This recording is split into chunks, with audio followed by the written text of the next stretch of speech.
Good evening. Welcome to Spartanburg. I'm the fire marshal here at the city. Before we get started this evening, I want to make a little announcement. Point out we have exits in this corner, exits back up here where you came in. We have exits in the bottom corners.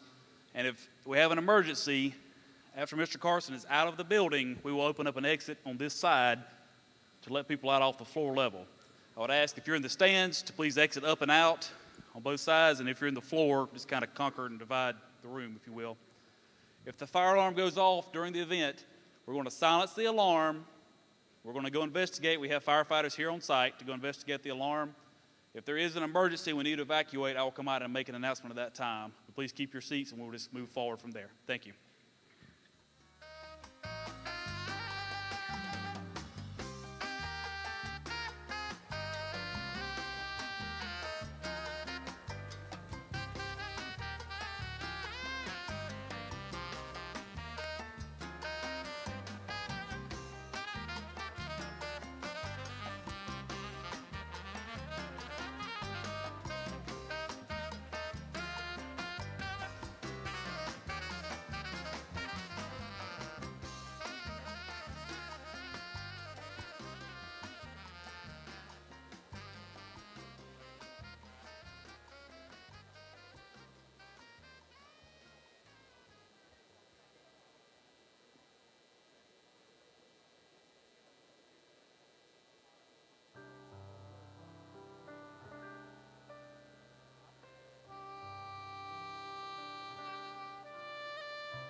Welcome. Welcome.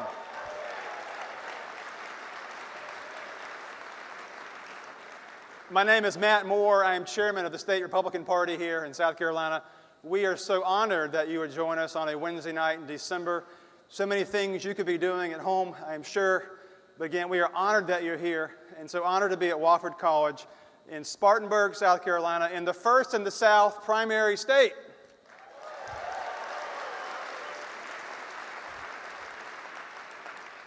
You all are very blessed here with a great administration. I want to thank Dr. Simhat for having us, your great administrators who made this event possible, and all of you Wofford students out there, thanks for being here.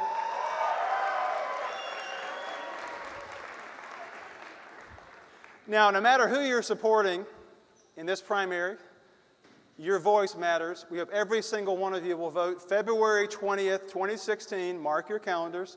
That's Saturday, February 20th. And while you're on your phone right now, take it out, silence it, turn off your flashes. We want tonight to be a smooth process for Dr. Carson and our moderator.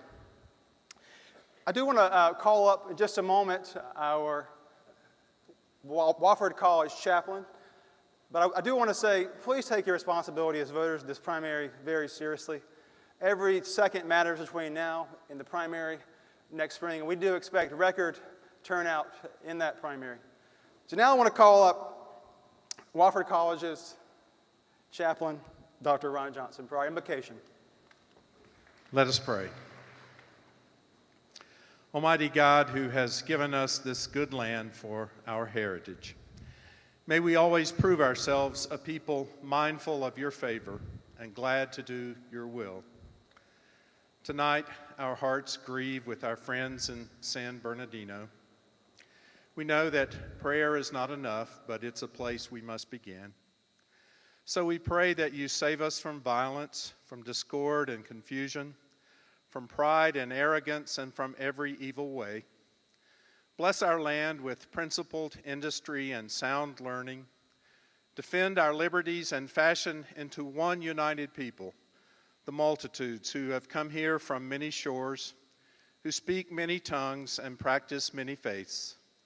Endow with the spirit of wisdom those to whom we entrust the authority of government, that there may be justice and peace at home and untarnished honor among the nations of the earth.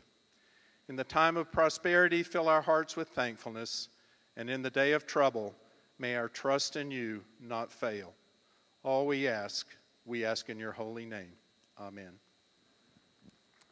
Dr. Johnson, thank you very much.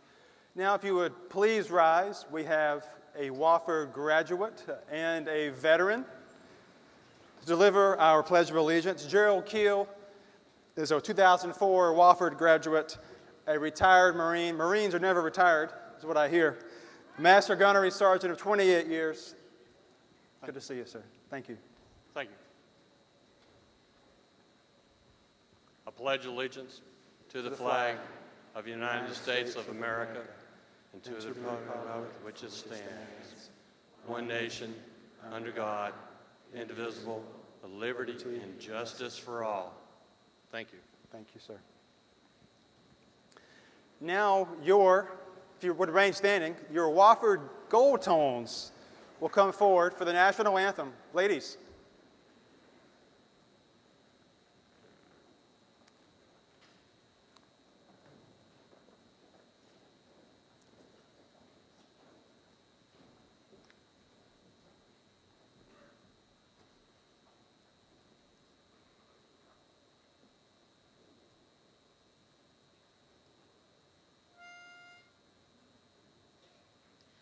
Oh, say, can you see by the dawn's early light what so proudly we hailed at the twilight's last gleaming, whose broad stripes and bright stars through the perilous fight o'er the ramparts we watched were so gallantly streaming, and the rocket's red glow, the bombs bursting in air, gave proof through the night that our flag was still there. Oh, say, does that star-spangled banner yet wave o'er the land of the free and the home of the brave?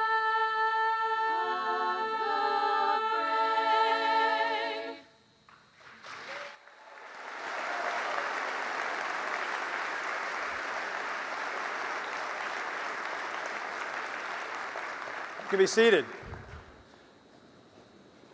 I want to introduce now someone who's very familiar to many of you here at Wofford College, and that is Dr. William DeMars, or Bill DeMars. He is professor and chair of the Department of Government here at Wofford College. He has taught previously at the American University in Cairo, Egypt, and at the University of Notre Dame. He teaches courses on African and Middle Eastern politics here at Wofford College, American foreign policy, nuclear weapons, and the new space race. His publications, including 2 books, have addressed the changing face of war in Africa, intelligence issues, and international organizations. Dr. DeMars and his wife, Therese, live in Spartanburg and have 5 children. Please welcome Dr. Bill DeMars.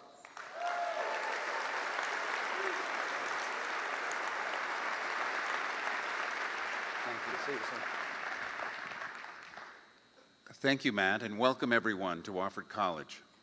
Mr. Van Hipp is a military veteran, a businessman, and a respected writer and commentator on American national security. But here at Wofford College, we know Van as one of our most loyal and generous alumni. No one loves Wofford more than Van. I have been honored to work with Van on his HIP lecture series, National Affairs and National Security, of which this Commander-in-Chief Forum. I've learned a lot from Van's understanding of the central role that presidential leadership plays in American resilience. And I'm grateful that Van has brought Wofford these signature events and leaders and drawn in faculty and students into the grand conversation on the future of America. Please welcome Mr. Van Hipp.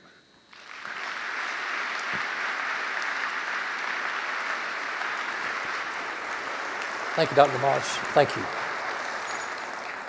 Thank you, Dr. DeMars, and what a great crowd here at Wofford College. And I want to thank Dr. DeMars for what he does. He's our faculty chairman of the lecture series and does a great job to try to weave this in to the students' learning experience here at Wofford. To me, Commander-in-Chief, electing a Commander-in-Chief to keep America safe is what 2016 is going to be all about. It's the reason the Founding Fathers came together, the states came together, was to provide for the common defense. Everything else is secondary. It's the main reason why we have a federal government. And what better place to have it than here at Wofford and in Spartanburg, the home of the Battle of Cowpens, where the British were defeated and the tide was turned in the American Revolutionary War.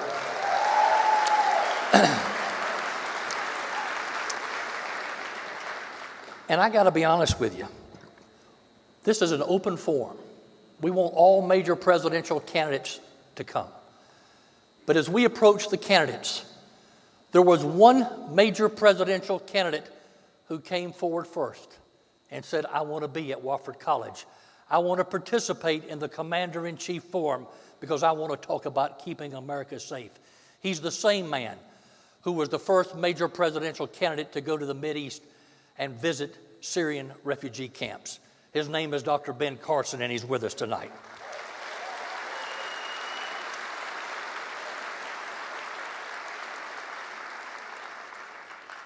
Dr. Ben Carson's life has been one of the great American success and inspirational stories of our time. He's living proof that in this country, in America, you can still achieve your dreams. He went to Yale, MD from University of Michigan. At the age of 33, was the director of the pediatric neurosurgery department at Johns Hopkins, a world-famous surgeon known for being the first surgeon best known for separating conjoined twins and developing a new technique to control brain seizures, for which he was awarded the 2008 Presidential Medal of Freedom. And also, how about the Carson Scholars Program that he and his wife started that had benefited over 6,700 kids from low-income students all across this country. I could go on and on. He's a top-flight surgeon, a patriotic American, a decent human being, a man who loves his God, his family, and his country. Dr. Ben Carson. Growing push tonight to convince Dr. Ben Carson to run. Republicans testing the water. Dr. Ben Carson and his message has taken hold, sparking the grassroots effort, Run, Ben Run. I think what the American people are looking for is somebody who understands that the people are at the pinnacle. And the government should respond to the people, not the other way around. Somebody who understands the Constitution. Together we're forever as one. So it's up to us. Candy and I are very, very delighted to be here with you this evening. And there's a lot of things that I could talk about, but I want to focus a little bit today on foreign policy, some of the things we'll get into in the after discussion. And I want to thank all the people who put this together, who've worked so hard, all the people who have supported me. You know, this is an interesting endeavor. It's a little bit different than medicine, where people always appreciate your hard work. But, but nevertheless, you know, people say, why would you get into an area like politics after having such a wonderful career in medicine? And I ask myself that too. But, you know, the fact of the matter is, the bottom line is America is worth saving. And we seem to be moving off in a different direction. And once I started taking the thought seriously, and I started listening to a lot of Americans, particularly elderly Americans, and I heard the same thing from so many people. They were saying, I'm just waiting to die. I've given up on America. I've given up on the American dream. It's not the America that I used to know. And other younger people who were so concerned about their children and their grandchildren. And it began to really trouble me a lot. And I started listening, and I was getting all these petitions, hundreds of thousands of petitions saying that you should run for president. I still wasn't particularly interested in doing it, but as the pressure mounted and as the draft movement began to grow, I just said, Lord, all the pundits say that it's impossible for someone like me to raise money and to put together an organization, particularly as a first entry into the political sphere. And that actually comforted me knowing that. But I said, Lord, if you really want me to do this, then you have to open the doors. If you open the doors, I will walk through them. And if you close the doors, I will sit down. And he opened the doors, so I'm walking through them. I'll continue to walk through them as long as they are open. Now,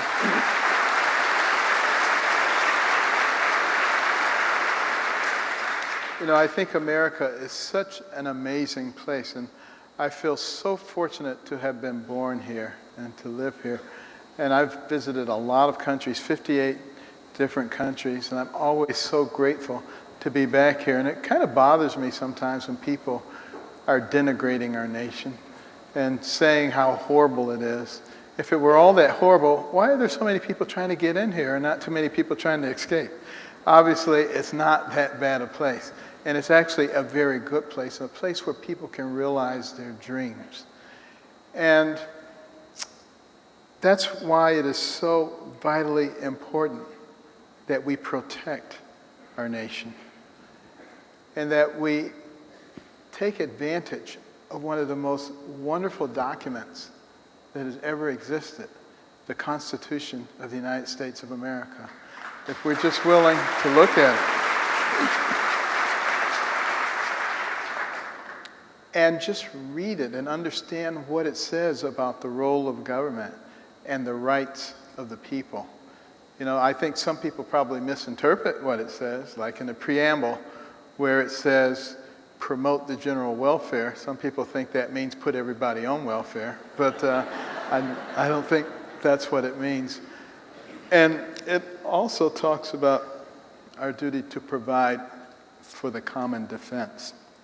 The common defense of America is incredibly important, particularly in the world that we live in today, where there's so much hatred and so much violence, even in our own country, a country that used to be united by values and principles.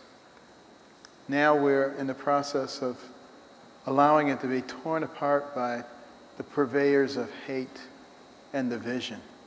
And they're everywhere throughout our society now.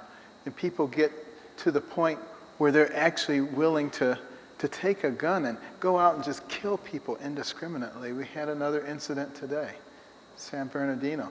You know, what is producing this type of hatred in our country? You have a war on women, race wars, income wars, age wars, religious wars. There's a war on virtually everything. Democrats hate Republicans. Republicans hate Democrats. Everybody wants to destroy people with whom they don't agree. You read an article on the internet, you go to the comment section, you won't get 5 comments down before people are calling each other horrible names and just acting like infants. What happened to our country? Where did that come from? I'll tell you where it did not come from. It did not come from our Judeo-Christian values. It came from something else.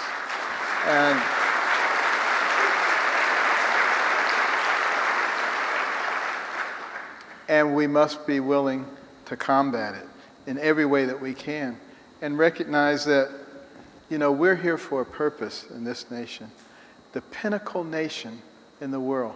And we reach that pinnacle much faster than anyone else. And we reached a much higher pinnacle than anyone else. And I think it's because of our values and principles.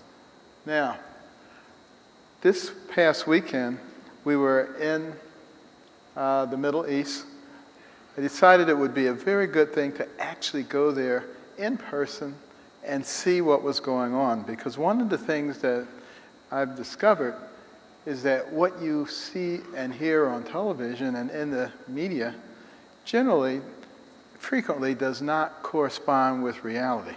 And therefore, you really need to find out what is going on, because if you listen, to the media, you would come up with two conclusions in terms of things that we can do. We can either bring thousands and thousands of Syrians here, or we can be hard-hearted and just forget about them and let it be someone else's problem, as if those were the only two solutions. Well, being there, I really became aware that there's a much different solution as well. And, all of those people who've been displaced in Syria, you look at the places where they've gone, 1.4 million of them actually went to Jordan. And that's where we decided to go and visit. And, Jordan has about 6 million people. So when you put that many refugees in there, you're talking about 20% of their population are refugees. Many of them are in the camps, but the majority of them are admixed amongst the population, even though they're not supposed to be working. And that's a bit of a problem. That's something that will need to be worked on too. We visited 2 camps there, Zaatari and Azraq, and both of them had a great deal more capacity than the people who were there. But the main reason that they had so much capacity without people there is because they didn't have money. They didn't have enough money to take care of a large number of people. And you can just see the vast expanse. You can see the camp way back here starting in the background. And had an opportunity to talk to many of the officials there, as well as an opportunity to talk to many of the Syrians. And I asked the Syrians, what is your ultimate goal? And the consistent answer I got was to be resettled back at home, to be repatriated in their home. And the other question I asked them is, what can America and other nations do that would be most helpful to you? They did not say, bring us over there in droves. What they said is support the program that the Jordanians have so that they can take care of more people. And that's something that we didn't hear much about at all. And here we are inside of one of the hospitals. This was like a brand new hospital. These are babies that were born there. They put their little footprints up on the door just to remind them what was going on. It was really very nice the way that they did things. But they had a beautiful new hospital with very nice facilities and no patients. And the reason there were no patients there is because it cost money to run the hospital, and they didn't have the money. So they have big hearts, but they just don't have the money that they need in order to do it. And this lady right here, she was the medical director of one of the clinics that was there. It was open. It was open 24/7. There were all kinds of people there available to help with that clinic. But again, lacking the money. The amount of money that it would take for us to resettle thousands of Syrians here is vastly more than the amount of money it would take to fund the hospital and to fund the various camps and to take in these refugees and to provide them with a safe haven until such time as they can be repatriated in our country and in their country. And this is what is such an important principle for us when it comes to providing for the common defense. Not so much the ideal of bringing people in here who will be infiltrated with jihadists who want to destroy us. Obviously, that's a bad ideal. But it's also a bad ideal to waste the people's money. Because when you waste the money of the people, you do not provide for their common defense. And we actually are in a very serious situation financially in this country. You don't hear a lot of people talking about it. Not politicians. Traditional politicians will not tell you what our true financial condition is. But since I'm not a politician, I can talk about it. You know, the fact of the matter is, $18.5 trillion in terms of our national debt. Think about that. If you tried to pay that off at a rate of $10 million a day, 365 days a year, it would take you more than 5,000 years. And we're putting that on the backs of the next generation. Thomas Jefferson said it's immoral to pass debt to the next generation. He would stroke out if he could come here today and see what we are doing. And that's not the worst part. The worst part is the fiscal gap. You'll never hear anybody in DC talking about the fiscal gap. But that is the amount of unfunded liabilities that we have as a nation: Medicare, Medicaid, Social Security, all the departmental programs. There's 645 government agencies and sub-agencies. They all have budgets. It's an enormous amount of money versus what we expect to get in from taxes and other revenue sources. Those numbers should be close to even if we're fiscally responsible. If we're not, there's a gap. Bring that forward to today's dollars. That's the fiscal gap. It sits at over $200 trillion. That is putting us in enormous jeopardy. You know, in 2001, our debt to GDP ratio was 57%, which is still high. But many economists will tell you when it reaches 90%, that's when the economy slows down vastly. Today, it sits at 103%. Our GDP is actually less than our national debt. And the last time we had a situation like that, you have to go back to World War II. And we're just merrily going along, continuing to increase the debt and thinking that nothing is going to happen. That is not protecting the future of our country. That is not providing for the common defense. And as a result of that, our military is also deteriorating. Our Navy is at its smallest size since 1917. Our Air Force since 1940. Look what's happening to our veterans. 22 veterans every single day committing suicide. And that's got to be the tip of the iceberg in terms of how they feel. And we talk about how wonderful our veterans are, but we're not providing them with appropriate care. And these are people who've sacrificed to make sure that we could, in fact, be free. Now, what I think we really ought to start thinking about doing is when somebody enlists in the military, they should automatically also be enrolled in a support program. People who will support them throughout their military career, particularly when they're in combat zones, and who will be working on reintegrating them into society a year before their term is over. So when they come back, there's not a lapse. They should have health savings accounts, which are subsidized by the government, which allows them to go to any healthcare facility in the country where we should be honored to take care of them. And if they want to go,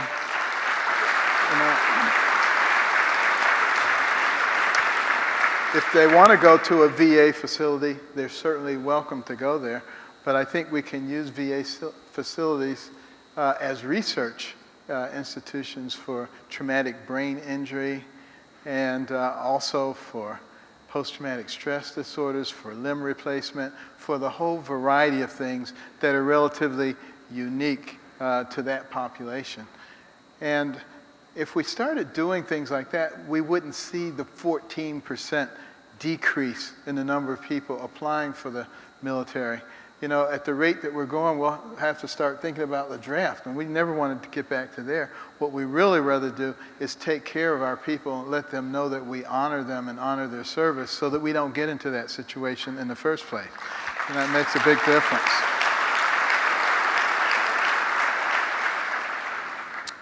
The other thing that we have to think about, I think, is very important.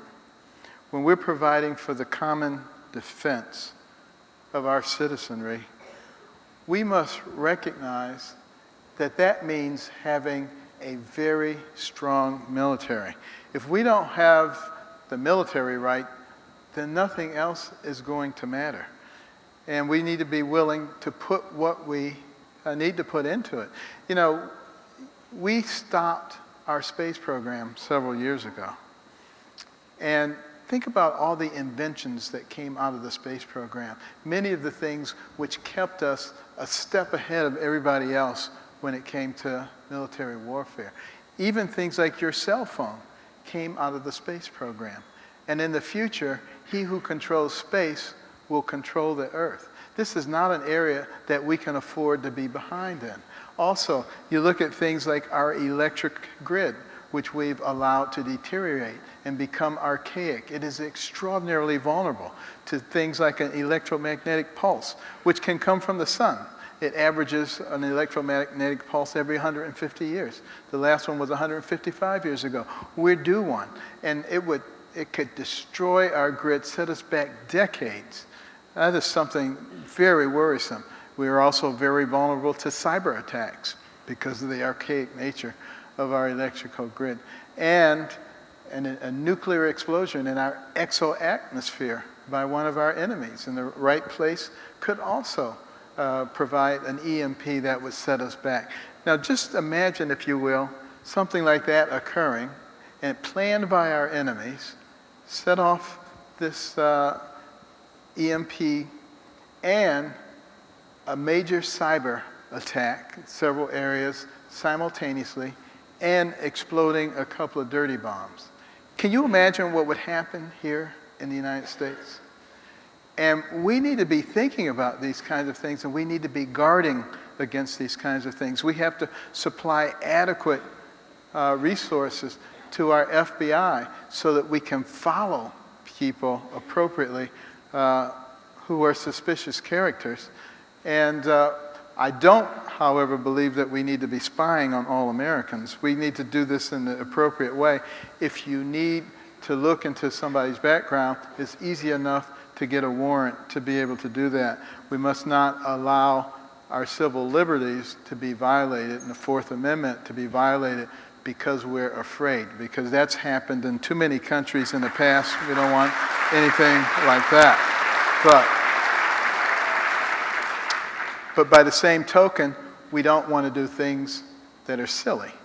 So ISIS has already said that if we bring tens of thousands of people here from Syria, they're going to infiltrate them with their radical Islamic jihadists who have an intention of destroying us. So why would we do something like that? That just doesn't make any sense when we have the perfect alternative with Jordan and with some of the other countries over there if we simply provide them with some humanitarian support. And we just have to start thinking about that. But we also need to get rid of ISIS. We need to get rid of the terrorists before they have the opportunity to get rid of us. And what we have to think about is, you know, they use a lot of propaganda, and they use the internet very effectively to reach the disaffected people, not only in the Middle East, but throughout the world, including some of the people in this country. And we need to counter them with our own messages on the internet, and we need to use cyber attacks, if necessary, to break down their communication strategy. You know, some people say that that's dirty. It's okay. You can fight dirty people with dirty tactics. That's not a problem, because we have to win. We have to win that war. It's not a problem. And then recognize that they claim they have legitimacy now because they have established a caliphate. You know, they've got half of Iraq, a third of Syria, footholds in Egypt, in Libya, and various places. And they're using that to crow about how great they are. So what we really should be thinking about is how do we take that territory away from them? And they also tell disaffected people that they can get a lot more money if they work through them. And that appeals to them because they want to be able to take care of their families. Well, we need to shut off their money supply. We need to be working with all the world monetary systems so that they don't have the ability to transfer money. And we need to have intelligence so we can find out any method that they are using to transfer money so that we can disrupt it. We need to keep them from being able to benefit from oil and oil wells that they control. If we have to destroy them, we'll destroy them. If we have to conquer them, we'll conquer them. We have to take advantage of boots on the ground that are already there, namely the Kurds.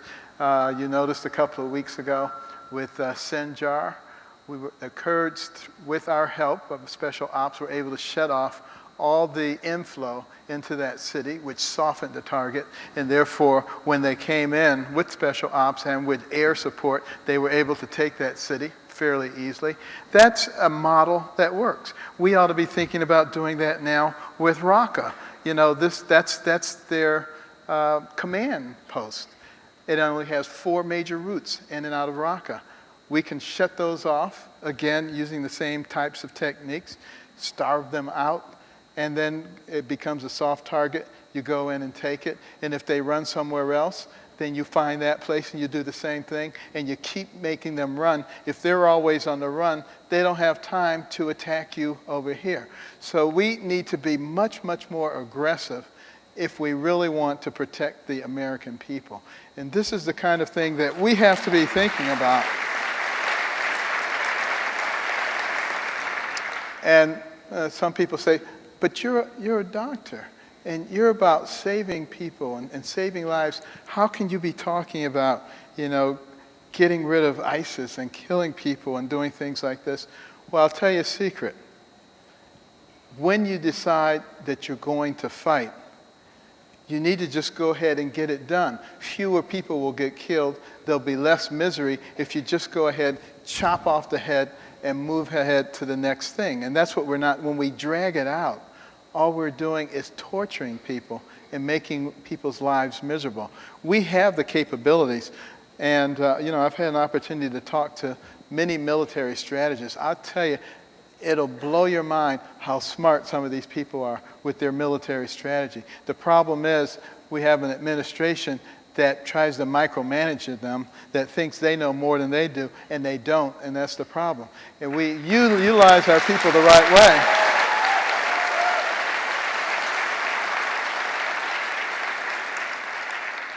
If we utilize our talent the right way, that is the key. One of the things that I learned 18 years on the Kellogg board and 16 years on the Costco board, I got to work with a lot of different CEOs and to pick a lot of CEOs. But I'll tell you, the CEO of a big multinational company like one of those doesn't know everything, but they know how to pick people. They know how to have a director of IT and mergers and acquisition and finance and HR and all of these different things, and to utilize the information that they derive from those people in order to set the right course of action. Well, president is the same way. Some people think that every president has to be a foreign affairs expert, has to know everything about the history of Russia. Well, that's not true, but you've got to have people around you who know everything about the history of Russia, and you have to know how to use that information. Doesn't mean that you don't need to know a lot of stuff. And, you know, I've been spending a lot of time boning up on stuff I think I'm going to compare quite favorably with anybody else who's out there who's been around doing anything, being a governor, being a senator, being a real estate mogul, whatever they've been. It doesn't matter, you know. But I'll tell you something that's important. In medicine, we have something called CME, Continuing Medical Education. And it recognizes that no matter how much you know, you have to always be learning more. And you have to have a certain number of CME credits every year in order to get recertified. Well, the world is exactly the same way. The world is constantly undergoing change. And therefore, you can never sit on your laurels and rest and think that you know everything. It's always important to be moving on and gathering more information.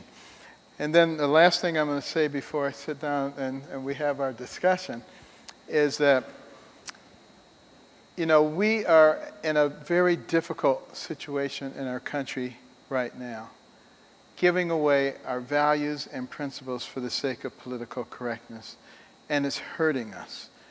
And we have forgotten that this country is of, for, and by the people. And the government seems to be taking control and involving itself in every aspect of our lives. And Thomas Jefferson said that this would happen.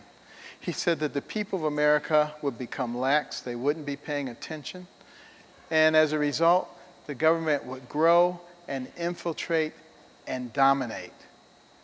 But just before we turned into another form of government, he said the people of America would recognize what was going on, would awaken, and would regain control of their nation. And I say now is the time to do that. Thank you.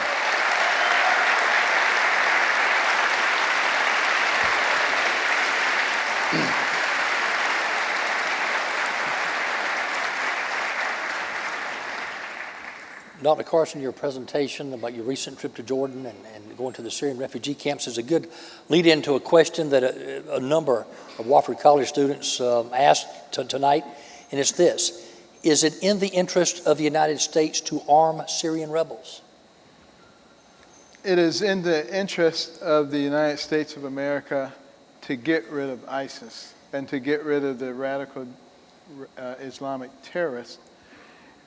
As far as getting ourselves in between the millennium-long war between the Shia and the Sunnis and the various factions that have been going on forever, I'm not sure that we're going to actually solve that particular problem. But we should focus our attention on eradicating the people who are an existential threat to us. We always have to ask ourselves before we get in something, what is the vital interest of the United States?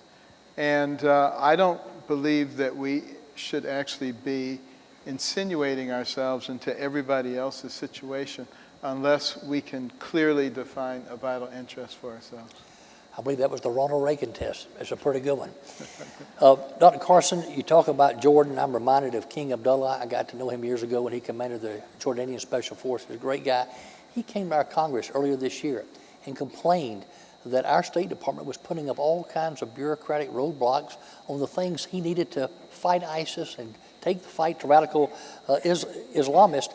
My question is, how would you work with King Abdullah, and what kind of role would he play in your foreign policy in the Middle East? Well, I think King Abdullah is a very honorable man. You know, he's a fighter pilot.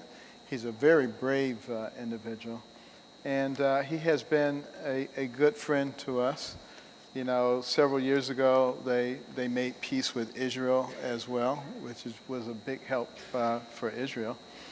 And one of the things that we have done, which I think has been a fairly big mistake, is we have backed away from our allies. They can no longer depend on us. Even Israel can't really depend on us as a friend, that we wouldn't walk away from them if we saw a better interest going on at any point in time. What we need to do is reestablish those relationships, including with King Abdullah. But also, I think there are many other nations around the Arabian Peninsula.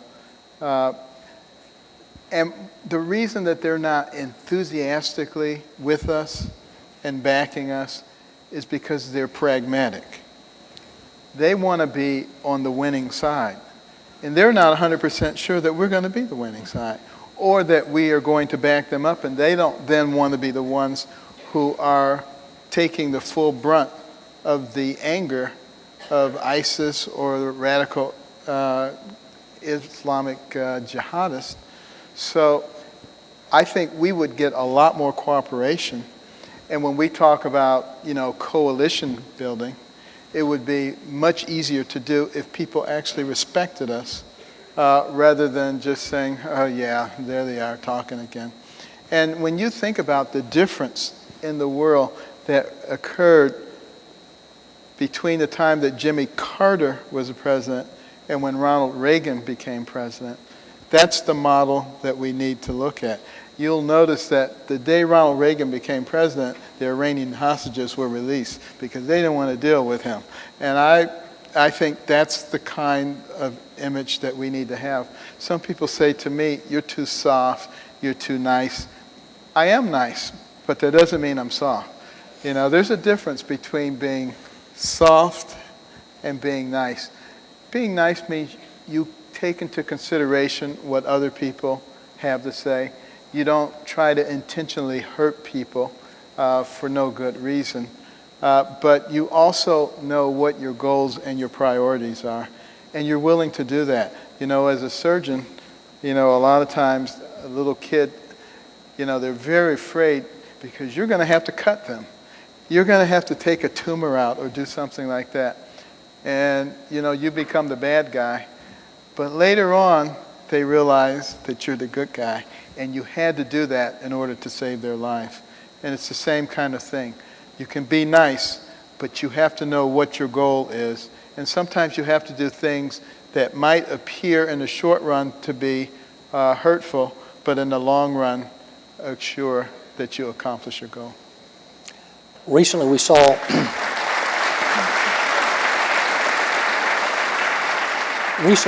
the terrible radical Islamist attacks on Paris.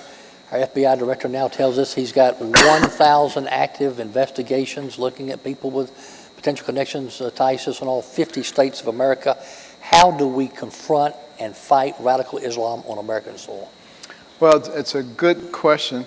First of all, we have to have much better communication between our federal agencies and our local agencies.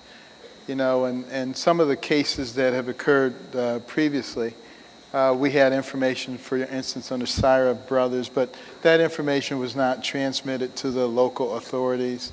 And, you know, these are things that we simply have to stop. We have to supply our FBI with enough resources and enough personnel to be able to follow all the people of interest. We shouldn't be in a situation where we say, well, this one's of more interest than this one, even though that one's of interest, because that's going to result in a disaster in the long run. We have to do a much better job, as I indicated before, with social media, with being able to track people who send inappropriate messages. And then we have to be able to pull the trigger. Again, in the case of the Tsarnaev brothers in Boston, we knew that they were bad actors. We knew they were doing things, but nobody knew how to pull the trigger. And we're going to have to do that. It may mean that some people perceive us as being politically incorrect, and they say you shouldn't be targeting this person just because they went over to Syria a couple of times. And just because they happen to be sitting down with terrorists doesn't mean that they're a terrorist. You know, that kind of mentality needs to disappear. And if somebody is an American citizen and they leave our country and they go over to, you know, one of the Middle Eastern countries or any place, and there's indications that they are doing inappropriate things there, there's no way they should ever be allowed to come back to our country.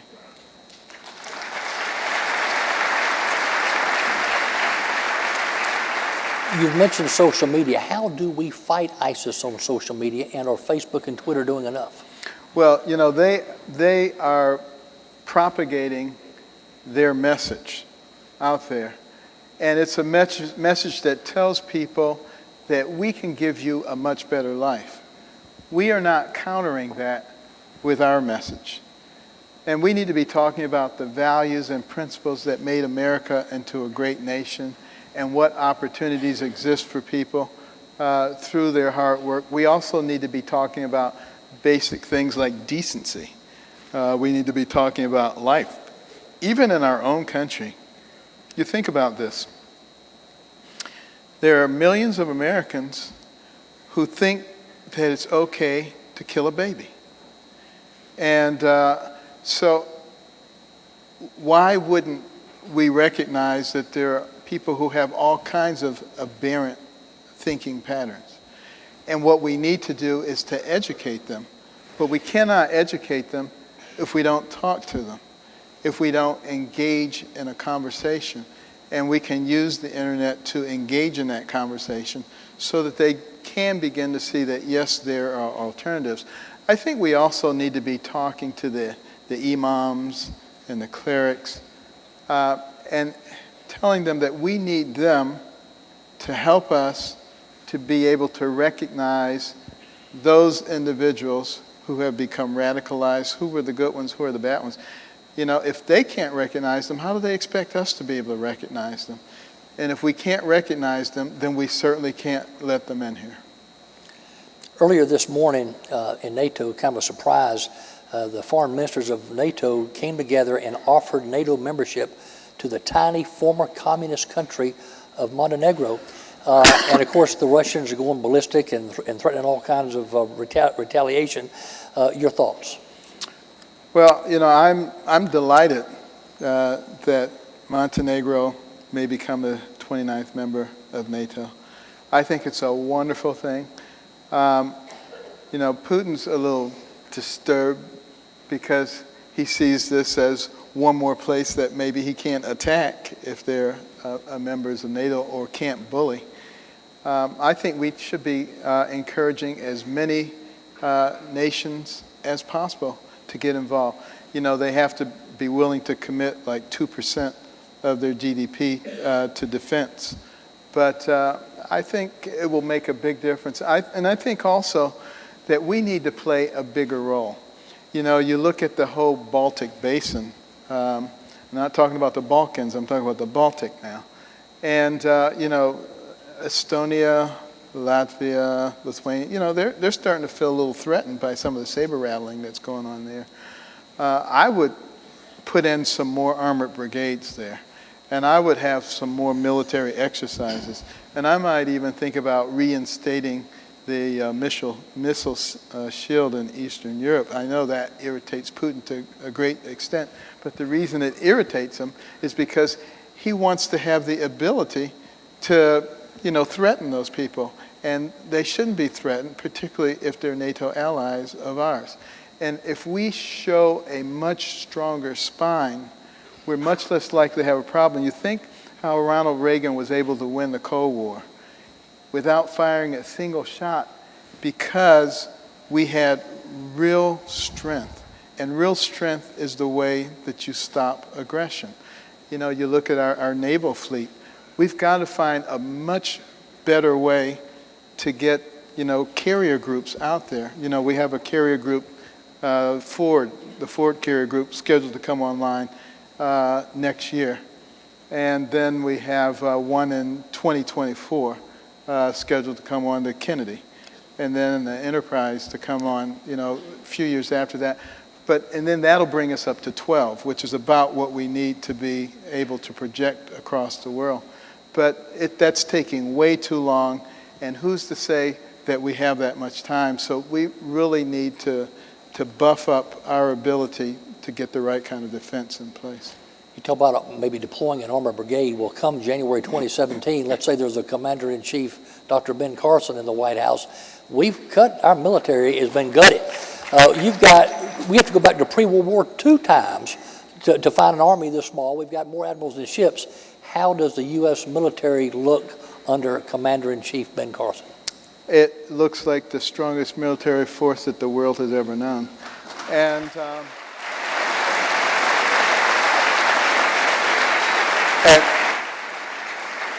And of course, the next question is, but we don't have the money.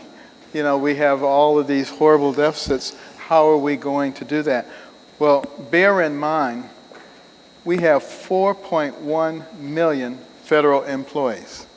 We don't need 4.1 million federal employees. And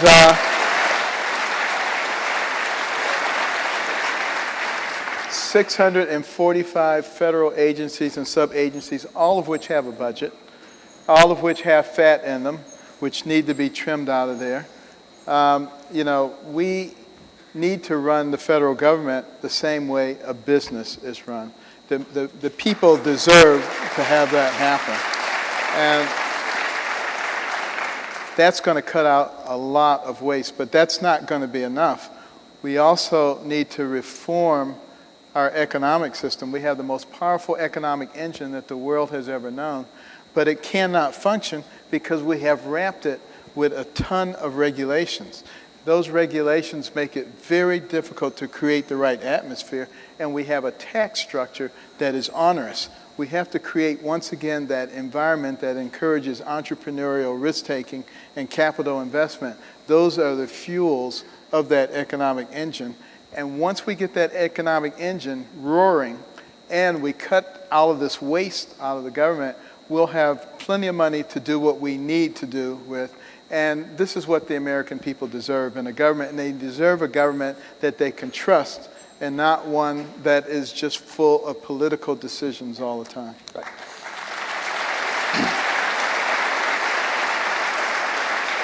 Last question before we go to concluding remarks. You talked about the VA and the problems, and we've been hearing these VA horror stories the last few years. Again, come January 2017, there's a Commander-in-Chief, Ben Carson, and also a Dr. Carson. What would be your plan of attack to fix the broken Department of Veterans Affairs?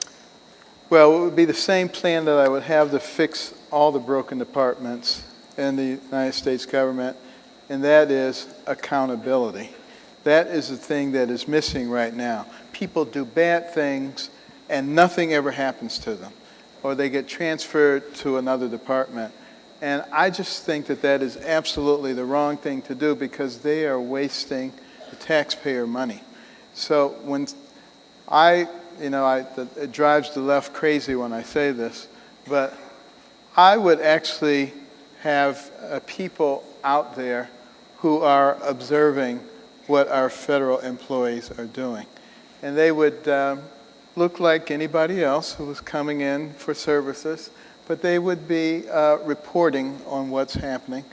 And that information would be utilized to re-educate people. And if they were not educable, then they would be offered the possibility of early retirement. So, I mean, I think that's what we have to do.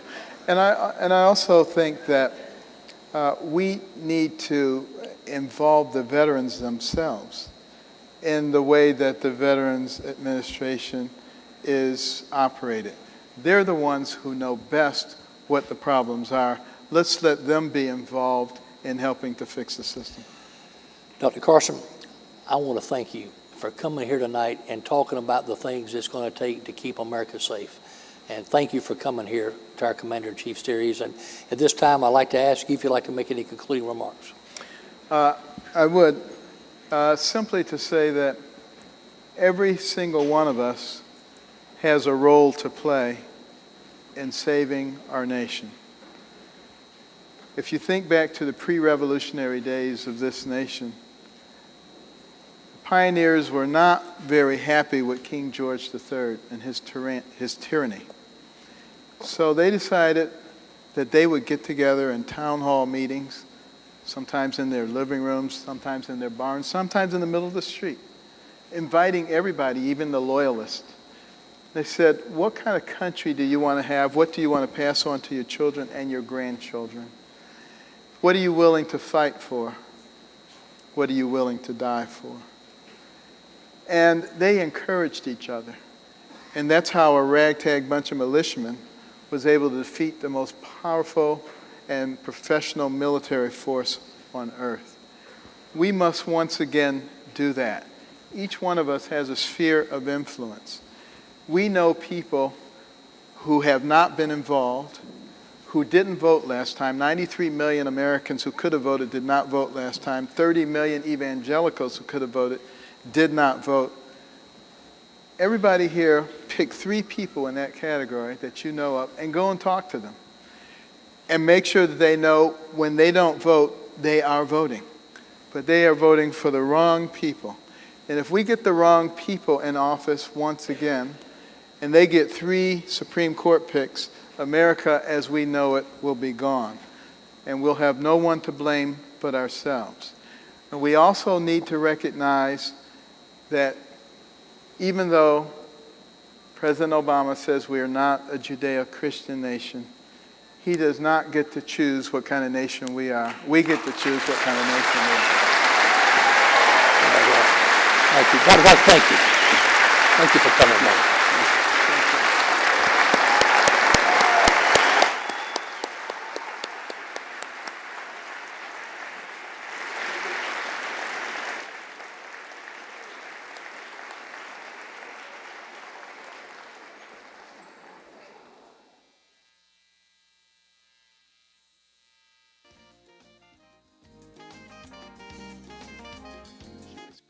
people, not the other way around. Somebody